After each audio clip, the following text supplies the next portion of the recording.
आप लोगों को अभी एक दुखद सूचना प्राप्त हुई। जैन समाज के सरस्वती पुत्र पंडित रतनलाल जी बेनाडा आगरा वालों का समाधि मरण हुआ। पंडित जी श्रवण संस्कृति संस्थान सांगानेर के अधिष्ठाता रहे। महाकवि ज्ञान सागर छात्रावास का भी उन्होंने कुशल संचालन किया। आचार्य भगवान श्री विद्यासागर जी महाराज के मार्गदर्शन में वह बहुत सारे कार्य संपन्न किया करते थे।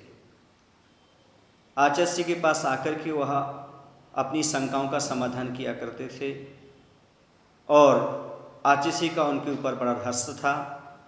जब वह शंका का समाधान करते थे तब आचार्य जी भी बड़ी प्रसन्न मुद्रा में उनकी शंका का समाधान किया करते थे और अलग से वह आचार्य जी के चरणों में निवेदन करके समय ले लिया करते थे और जो भी समाज की या अन्य कोई समस्याएं रहती थीं आचार्य जी बड़ी कुशलता से उनका समाधान देते थे।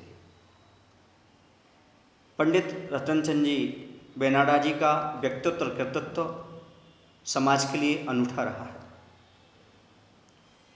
उन्होंने अपने जीवन में व्यक्ति की नहीं व्यक्तित्व की पूजा की है।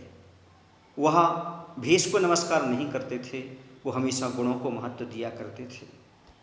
उन्होंने घर में रहकर भी अच्छी साधना की।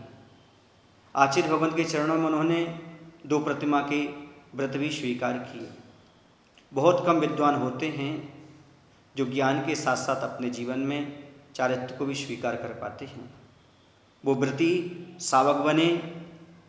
इसके साथ साथ जब आचार्य जी भगवंत का जहाँ कहीं चतुर्मास होता था वहाँ पर पर्युषण पर्व में वो आया करते थे और 10 दिन आचार्य भगवंत के चरणों में रह करके साधना करते थे।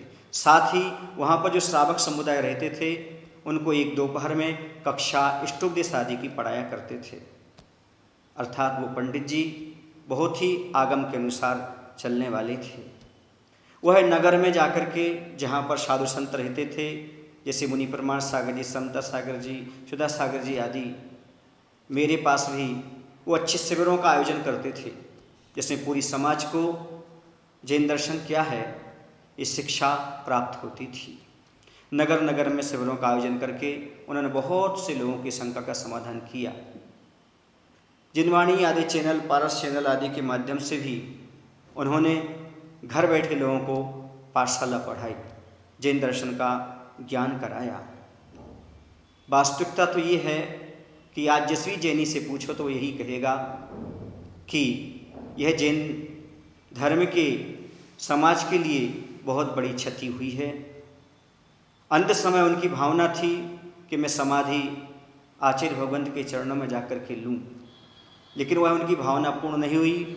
वहीं से उन्होंने पूज्य मुनि सुधा सागर जी से और आचार्य भगवंत से जैसे संपर्क बना वैसे भाव संलेखना को धारण किया। शांत परिणामों के साथ अपने शरीर का त्याग किया। बहुत कम लोग हो पाते हैं जो ज्ञान के साथ आचरण में ढलते हुए अपने मरण को सार्थक बनाते हैं। बात ऐसी है कि जिनके पास ज्ञान होता है उनके पास धन नहीं होता। एक कोई लक्ष्मी होती या ज्ञान की लक्ष्मी या धन की, पर पंडित जी के पास ज्ञान लक्ष्मी भी थी, धन लक्ष्मी भी थी। दोनों का उपयोग उन्होंने जिनवाणी की सेवा में लगाया, साधुओं की सेवा में, समाज में विद्वानों के निर्माण के लिए लगाया। लगभग अभी तक 1000 विद्वान श्रवण संस्कृति संस्थान सांगानेर से शिक्षा प्राप्त करके सारे देश में फैले हुए हैं। जो जैन धर्म की शान है, जैन धर्म की प्रभावना में अपना समय लगा रहे हैं एवं समय समय पर प्रवचनों के माध्यम से, शिविरों के माध्यम से आज भी प्रभावना कर रहे हैं। उनका स्वयं का जीवन तो सात्विक है ही, उनके संपर्क में जो लोग आते हैं वो भी सात्विक होते चले जा रहे हैं।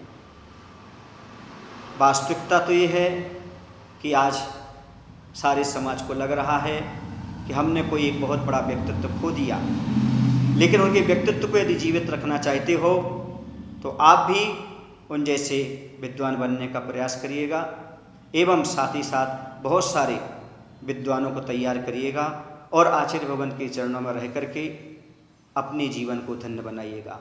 बोली महावीर भगवान की जय। आचार्य विद्यासागर जी महाराज की जय।